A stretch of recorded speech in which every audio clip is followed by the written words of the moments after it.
Well, here we are back out in the woods again. Sadly, deer hunting season is over. I know, makes me want to cry. I shed a tear just thinking I've got to wait all the way until the end of the year to deer hunt again. But no worries, turkey season is coming up within a couple of months. But you know, there's one thing that you can get out here in the woods this time of year after deer season is over and do. You're still kind of deer hunting, because I'm out here today and I'm shed hunting. So deer, like other members of the cervid family, the group of animals that they're in, they shed their antlers. Every year they shed their antlers. And around here, it's usually about this time, usually around February or March, they'll start losing their antlers. So I like to come and try to find places where I know deer frequent, and that's a lot of times where I find these deer sheds. And there's lots of cool things that you can make with these deer sheds. Like in our house, for example, we have a deer antler chandelier. You can make knives out of deer antlers. You know, matter of fact, what I'm wanting to do in our kitchen, with our kitchen drawers and our kitchen doors to the cabinets, I'm wanting to take little pieces of antler and fashion knobs for the cabinet doors and for the drawers. So anyway, lots of cool things, and it's almost like finding a hidden gem.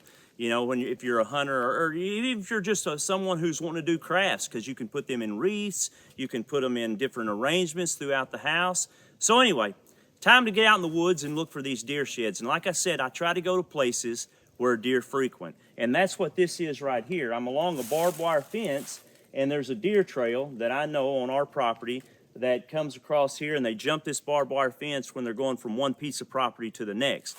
And so when a buck deer is about to lose his antlers and it's kind of starting to let go, a lot of times when they'll jump a barbed wire fence, that jarring motion when they hit the other side will make his antlers fall off, either one or both. And if you find one, continue to look around in that area, because a pretty good sized buck, you know, once he loses one side of his antlers, he kind of feels like, man, what's going on with my head? It feels lopsided, and so he'll shake his head, and that other side may not be too far from where you find this one. So this time of year, you know, it has a lot to do why deer lose their antlers with the amount of daylight. In a 24-hour day or a photo period, you know, around here, winter solstice is usually around in December. And after that particular day, it kind of starts, the days start getting longer and longer. And that kind of triggers that buck, you know, he kind of goes into a stage to where, you know, he's just not so worried about trying to find a girlfriend anymore. And so he'll start losing his antlers. And so that's usually this time of year around our part. So I'm going to leave this spot, walk on through the woods. I know a good bedding area on this piece of property to where I'm going to go look and see if maybe we can find a shed over there, okay? All right, let's go over there and check that out.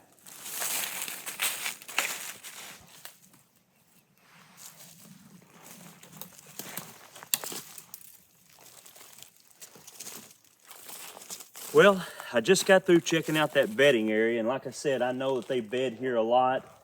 They actually stay here all year long, because during the summer they can get underneath these cedar trees, and they're kind of protected from the sun and everything. It's really cool underneath there, and they can see out from the edge and make sure no predators are coming or anything like that. So they generally stay in here all year long. But I looked all around and didn't find anything, but I've got a surprise. And then one reason why I wanted to do this video today is because I actually did find a deer shed earlier this morning, and it was down here by one of our feeders.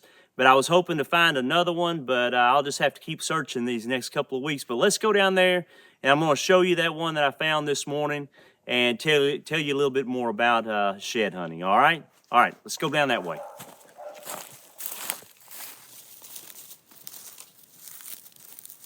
Well,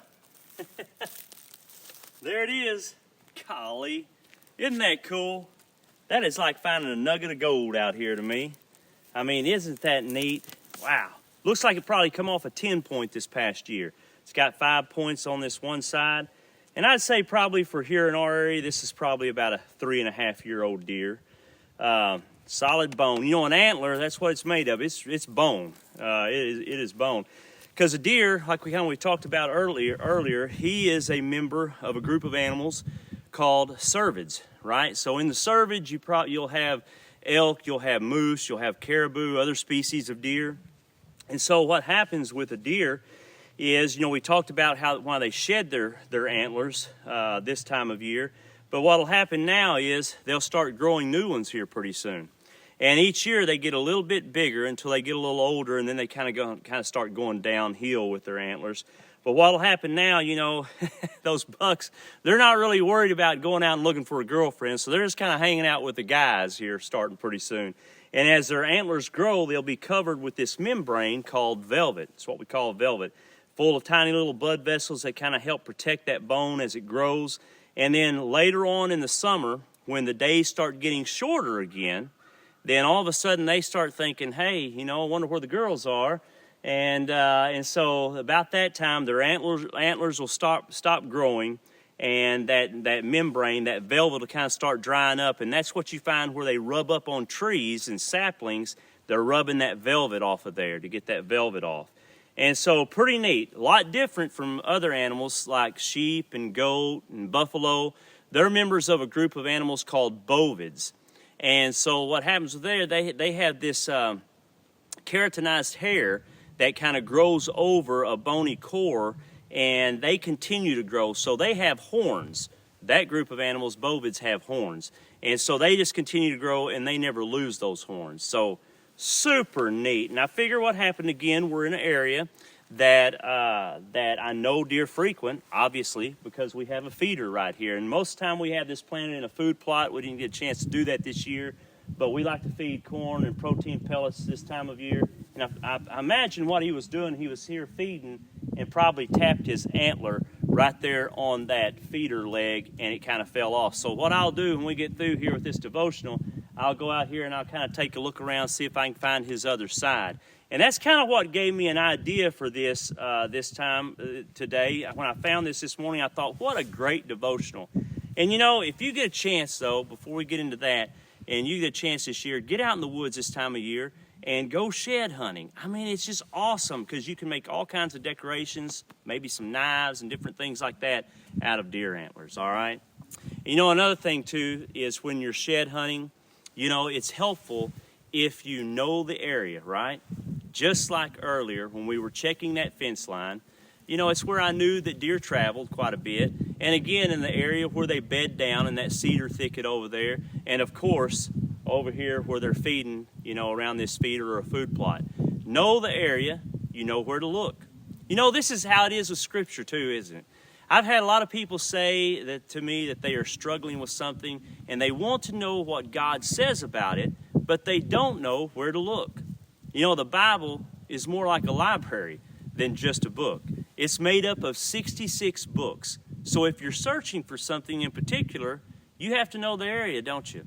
If someone were to say to me, I want to know more about Jesus, who is Jesus? Where would I tell them to go? While the entire Bible points to Jesus, every book, I would direct them probably to the book of John.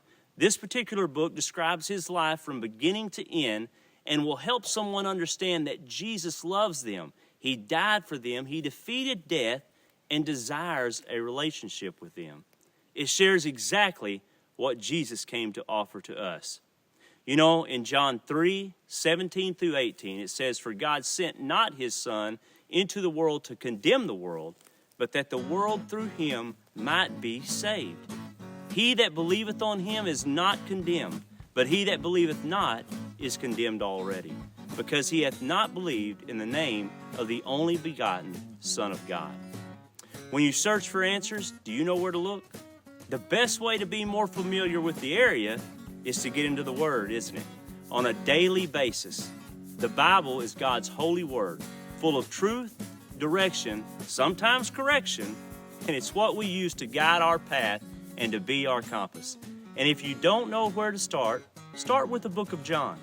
Hey, thanks for watching. I hope some of these tips help you out for shed hunting. If you like this video, want to see more, go to lifeword.org. There you can find videos like this and many more. You can also follow them on Facebook and Instagram and share this video with a friend. I'll see you next time in the great outdoors.